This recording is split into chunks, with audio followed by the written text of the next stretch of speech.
प्यारे दोस्तों, आप सभी का स्वागत है आपके अपने चैनल वाइब्रेंट सुधीर तिवारी में।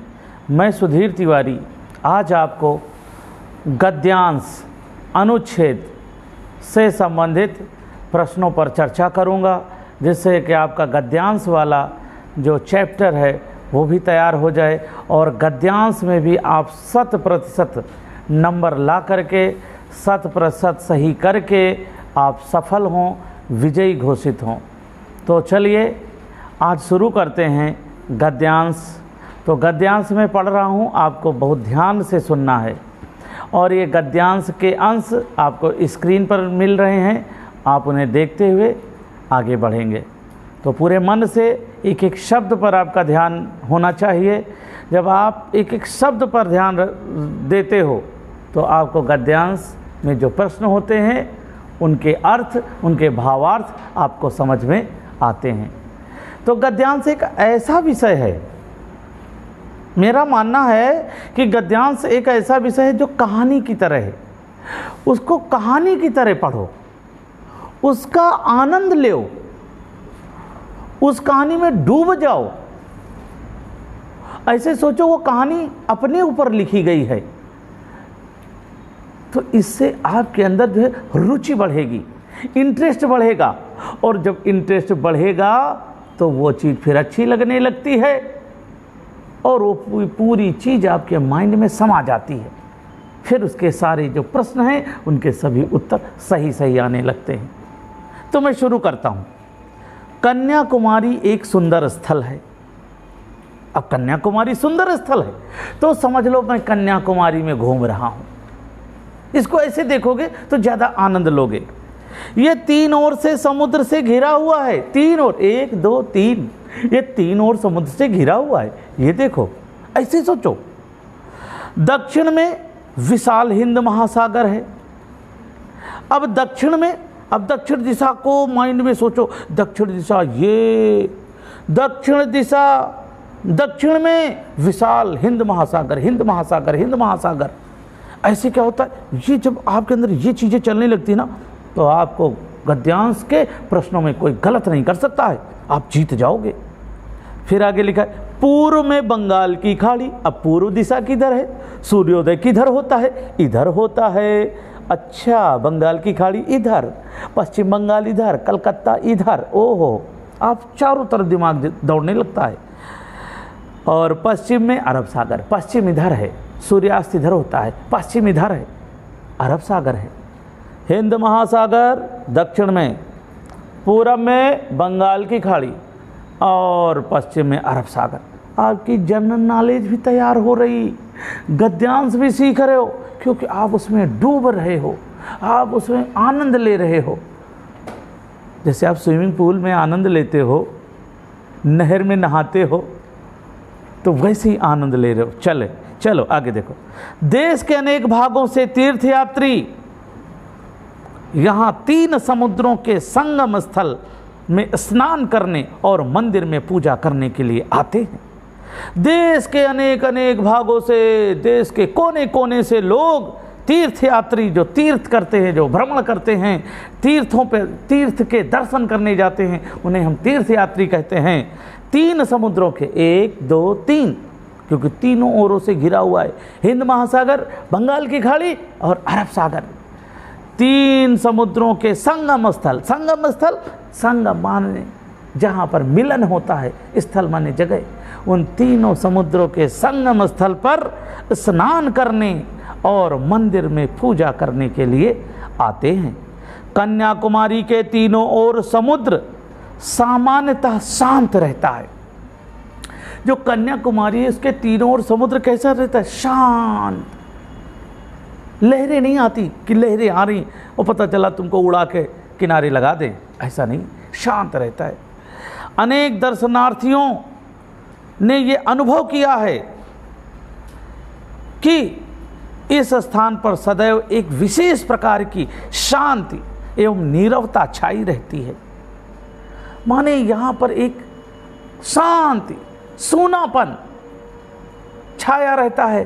पानी बिल्कुल धीरे धीरे लहरा रहा है, यहाँ के जो दर्शनार्थी हैं, जो दर्शन करने आते हैं लोग, उन्होंने अनुभव किया है, महसूस किया है कि यहाँ पर सदैव हमेशा एक विशेष प्रकार की शांति और सूनापन, सन्नाटा छाया रहता है।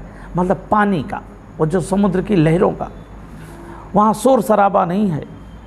और लिखा है, सूर्योदय एवं सूर्यास्त का समय इस स्थल के सौंदर्य का आनंद लेने के सर्वश्रेष्ठ क्षण है। सर्वश्रेष्ठ क्षण है, सबसे अच्छा पल है। सबसे अच्छा पल कौन सा है वहाँ पर? सूर्योदय का समय, जब सूर्योदय होता है, और सूर्यास्त का समय, जब सूर्यास्त होता है पश्चिम में। इस समय इस स्थल में जो सौंदर्य है, सुंदरता है, वो देखने योग्य रहती है, दर्शनीय रहती है। प्रातःकाल बंगाल की खाड़ी से उदय होकर, प्रातःकाल माने सुबह, प्रातःकाल बंगाल की खाड़ी से माने पूरब से उदय होकर सूर्य सायंकाल शाम को कहाँ पर जाता है? अरब सागर में डूब जाता है। और जब अरब सागर में डूबता है पश्चिम में, तो वास्तव में समस्त भारत में यही एक स्थल है। पूरे समस्त भारत में, पूरे भारत में यही एक स्थल है, यही एक जगह है जहाँ सूर्य को समुद्र से उदय होकर समुद्र में ही डूबते देखा जा सकता है। जहाँ सूर्य को समुद्र से उदय होकर, समुद्र से ऐसा लग रहा है समुद्र से सूर्योदय हो रहा है, और जाकर के समुद्र में ही सूर्यास्त हो रहा है, देखा जा सकता है। पूर्णिमा पर अनेक दर्शनार्थी कन्याकुमारी आते हैं। जब पूर्णिमा होती है, पूर्णिमा मतलब पूरा चंद्रमा, पूर्णिमा माने पूर्णिमा, पूरा चंद्रमा जिस रात को शाम को निकले माने पूर्णिमा। पूर्णिमा को पूरा चांद दिखाई पड़ता है। तो पूर्णिमा पर अनेक दर्शनार्थी, एक नहीं अनेक भारी भीड़ होती है, दर्शनार्थी आते हैं। और वे क्या देखते हैं? एक ही समय में सूर्य को अरब सागर में डूबते, एक ही समय में इधर सूर्य पश्चिम में अरब सागर में डूब रहा है, सूर्यास्त हो रहा है, और चंद्रमा को बंगाल की खाड़ी में उदित होते हुए, चंद्रमा को पूरब में बंगाल की खाड़ी में उदित होते हुए देख सकते हैं। क्या सुंदर नज़ारा रहता है। इधर देखा चंद्रमा, इधर देखा सूर्य, क्या नज़ारा है। अरे भैया, नवोदय विद्यालय पास हो जाओ, नवोदय विद्यालय पास हो जाओ, बड़े अफसर बन जाओ। बड़े अफसर बन जाओगे तो पैसे की कमी नहीं होगी, टाइम की कमी नहीं होगी भैया। और आप ये जो महान अपने देश में तीर्थ स्थान है, वहाँ घूमने का सुनहरा अवसर मिलेगा। क्योंकि गरीबी में न इतने पैसे होते हैं कि हम दूर दूर जाएं, और अगर हम छोटा मोटा बिजनेस व्यापार करते हैं तो समय नहीं होता है। अगर दुकान बंद कर दिया तो रोजी रोटी के लाले पड़ जाएंगे। तो ये सब कन्याकुमारी या जो भी दर्शनीय स्थल हैं, कैसे जाओगे? जब आप पढ़ाई करोगे, जब आप बहुत बड़े अफसर बनोगे। छोटे मोटे अफसर नहीं, उसमें भी दिक्कत है, बड़े अफसर बनोगे, क्योंकि आपका ज्ञान का लेवल भी ऊंचा होगा और ये सब जानकारियाँ भी रहेंगी, कहाँ अच्छा है कहाँ नहीं अच्छा है। तो आपको अगर कन्याकुमारी घूमना है, ये उगते हुए उदित होते हुए चंद्रमा को देखना है और डूबते हुए सूरज को देखना है पूर्णिमा वाले दिन, तो आज से ही जुट जाओ, रात दिन कर दो। हार नहीं मानूंगा, रार नहीं टानूंगा, रात दिन करके पढ़ाई करूंगा और अपने मम्मी पापा का नाम रोशन करूंगा। तो आगे देखो क्या लिखा है।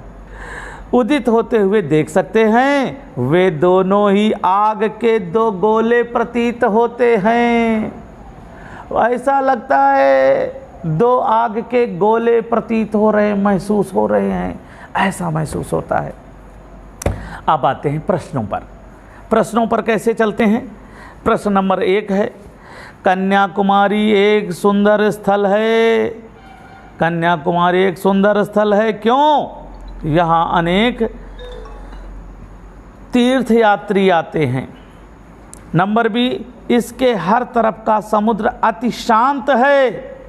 यह 3 ओर से समुद्र से घिरा हुआ है। तीर्थयात्री समुद्र में स्नान कर सकते हैं। अब बताइए, कन्याकुमारी एक सुंदर स्थल है, क्योंकि किस वजह से सुंदर स्थल है? तो अब देखो, यहाँ अनेक तीर्थ यात्री आते हैं, तो ये लगभग में हो रहा है। हाँ, ये भी है, अनेक तीर्थयात्री आते हैं, लेकिन अभी गोला को काला नहीं करना है कि अच्छा ये है तो ये काला कर दो ना। पहले चारों पर विशेष चर्चा करो, चारों पर विशेष अपनी नज़र डालो। और दूसरा है, इसके हर तरफ का समुद्र अति शांत है, इसकी वजह से नहीं है, इसकी वजह से नहीं है उतना। ये तीन ओर से समुद्र से घिरा हुआ है, ये हो सकता है। और तीर्थयात्री समुद्र में स्नान कर सकते हैं, ये भी नहीं है, ये तो बिल्कुल ही नहीं लग रहा है। तो हमारा कौन सा, अगर कहा जाए कौन से ऑप्शन ज़्यादा सही लग रहे हैं कि इनमें हो सकता है, तो ए और सी, बी और डी नहीं हो रहा है, ए और सी। तो कन्याकुमारी एक सुंदर स्थल होने की वजह क्या है? ये तीन ओर से समुद्र से घिरा हुआ है, जिसकी वजह से कन्याकुमारी एक सुंदर स्थल है।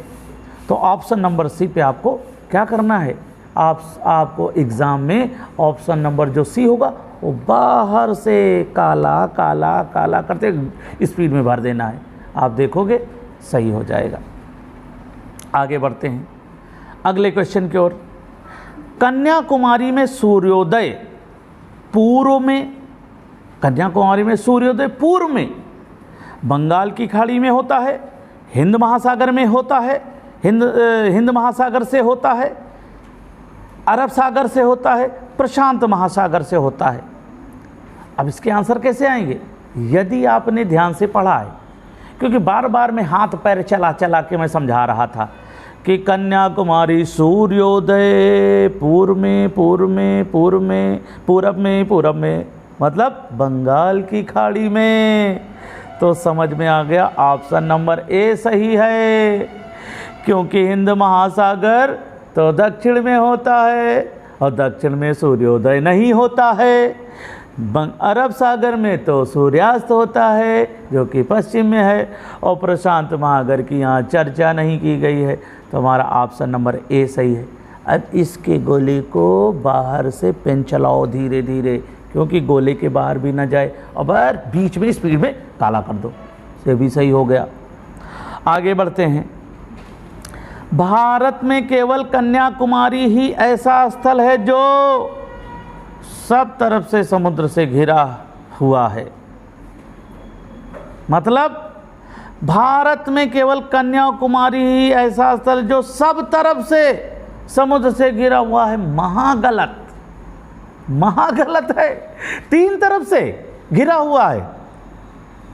आपको हंसी आ रही होगी, हाँ बात तो सही, सब तरफ से कहाँ है, कोई टापू थोड़ी है। अब नंबर बी, जहाँ लोग समुद्र में स्नान करने आते। अच्छा, भारत में केवल कन्याकुमारी ऐसा स्थल है जहाँ सब लोग नहाने आते हैं। अरे गोवा भी तो जाते हैं और दूसरी जगह भी जाते हैं, मुंबई जाते हैं, सब जगह जाते हैं। तो ऐसा है, बी ऑप्शन भी गलत है। फिर जहाँ लोग मंदिर में पूजा करने आते हैं, ऐसा तो है नहीं कि भारत में केवल कन्याकुमारी ऐसा स्थल जहाँ पर लोग पूजा करने आते हैं, सब जगह जाते हैं, ये भी गलत है। अब हम डी में जाते हैं, जहाँ सूर्य को समुद्र से उदित होकर और समुद्र में डूबते देखा जा सकता है, ये सही है। समुद्र में उदित होकर और समुद्र में डूबते देखा जा सकता है, ये सही है। अब ये कैसे आया? जिसने ध्यान से पढ़ा, जिसने ध्यान से सुना, उसको आया। और जो केवल अरे चलो चलो काम चला लेते हैं, तो चला लो काम। 5 में 2 सही होंगे, 3 गलत होंगे, तब कहोगे काश गुरु जी की बात माने होते, आज हमारे भी सब सही हुए होते। तो ध्यान से देखो। चलो 4th क्वेश्चन, कन्याकुमारी के सौंदर्य का आनंद लेने का सबसे अच्छा समय कौन सा है? कन्याकुमारी में जो सौंदर्य का आनंद लेने का सबसे अच्छा समय कौन सा है? नंबर ए, केवल सूर्योदय का समय, दिन का समय, केवल सूर्यास्त का समय, कि सूर्योदय एवं सूर्यास्त का समय। आपने अगर पूरा ध्यान से पढ़ा है तो आप क्या कहोगे? सूर्योदय एवं सूर्यास्त का समय। क्योंकि सूर्योदय जब होता है तब देखो वहाँ की सुंदरता, ऐसा लगता है सूर्य समुद्र से उदित हो रहा है, और सूर्यास्त के समय ऐसा लग रहा है अरब सागर में सूर्यास्त हो रहा है, समुद्र में सूर्य डूब रहे हैं। तो हमारा ऑप्शन नंबर डी इसका सही है, क्योंकि बाकी ए बी सी गलत हैं, ये कम सही हैं, गलत तो नहीं कह सकते, कम सही हैं।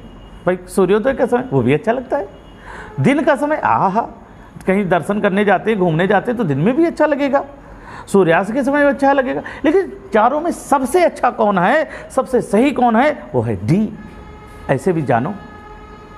और फिफ्थ क्वेश्चन है, कन्याकुमारी में पूर्णिमा के दिन हम एक ही समय में आग के 2 गोलों को देख सकते हैं। आग के 2 गोलों को देख सकते हैं, इसका अर्थ है कि हम प्रातःकाल सूर्योदय एवं सायंकाल सूर्यास्त देख सकते हैं। सही लग रहा है, लेकिन गोला नहीं मारना है। प्रातःकाल सूर्योदय एवं सायंकाल चंद्रोदय देख सकते हैं, ये भी सही है। प्रातःकाल सूर्योदय देखते हैं और सायंकाल चंद्रोदय देखते हैं, बात तो सही, शाम को ही चंद्रोदय होता है। चंद्रोदय माने चंद्रमा का उदय। आगे बढ़ते हैं। एक ही समय में पश्चिम में सूर्यास्त और पूर्व में चंद्रोदय देख सकते हैं, ये तो इससे भी सही है, ये तो इससे भी सही उत्तर लग रहा। हाँ, एक ही समय में माने क्या लिखा है, एक ही समय में, प्रश्न को भी देखो, एक ही समय में आग के 2 गोलों को देख सकते हैं। आग के 2 गोला, ओहो, क्वेश्चन पर हम नहीं गए तो पहले 2 तो वैसे ही गलत हो गए, एक ही समय की बात की जा रही। देखो ध्यान भंग हुआ मेरा, इस गए पहला नहीं हो रहा है, प्रातःकाल सूर्योदय शाम को सूर्यास्त, क्योंकि एक समय की बात की गई है, बिल्कुल गलत। दूसरा प्रातःकाल सूर्योदय और सायंकाल चंद्रोदय, ये तो सुबह शाम की बात हो गई, बिल्कुल गलत। और यहाँ पर लिखा गया है प्रश्न के हिसाब से, एक ही समय आँख के 2 गोले, मतलब एक ही समय पश्चिम में सूर्यास्त और पूर्व में चंद्रोदय देख सकते हैं, ये सही है। लेकिन अभी करेंगे नहीं, डी को देख लो पहले। एक ही समय में पश्चिम में सूर्यास्त, एक ही समय में पश्चिम में सूर्यास्त एवं चंद्रोदय देख सकते हैं ना। पश्चिम में सूर्यास्त तो ठीक है, और पश्चिम में चंद्रोदय नहीं होता है। तो इन चारों में ABCD में कौन सा सबसे सही है? एक ही समय में पश्चिम में सूर्यास्त और पूर्व में चंद्रोदय, आग के 2 गोला दिखाई पड़ते हैं। इस तरह से आपका ये भी ऑप्शन और ये गद्यांश पूरा हुआ। तो आपको कैसा लगा आप कमेंट्स में ज़रूर बताएं, क्योंकि मेरा भैया पढ़ाने का तरीका, स्टाइल यही है। कुछ लोगों को, मुझे तो लग रहा है सबको समझ में आता है, सबको अच्छा लगता है, क्योंकि ऐसे लग रहा है हम बातें कर रहे हैं, हम पढ़ा नहीं रहे हैं, हम ज्ञान नहीं बांट रहे हैं, हम इतने ज्ञानी नहीं हैं, हम तो बस अपना तरीका बता रहे हैं। और ऐसे तरीके आप अगर अपनाते हो, आपको अगर ये पसंद है, आप अपनाओ, क्योंकि आपको जीवन में आगे बढ़ना है, गरीबी दूर करनी है, अपने माँ बाप का नाम रोशन करना है। मम्मी पापा जो सपने देख रहे हैं, हमारा बेटा एक दिन बड़ा अफसर बनेगा, तब मैं अच्छा मोबाइल खरीदूंगा, अच्छे कपड़े पहनूंगा, अच्छा घर बनवाऊंगा। अभी मैं छोटे से मोबाइल से काम कर लेता हूँ, फिर एक दिन एंड्रॉयड फ़ोन होगा। अभी बच्चे के लिए पैसे बचाने हैं, गाइड खरीदनी है, स्कूल की फ़ीस देनी है। तो वो जो आज त्याग कर रहे हैं ना माता पिता, उनके त्याग को आगे चल कर के आपको भरपाई करनी है।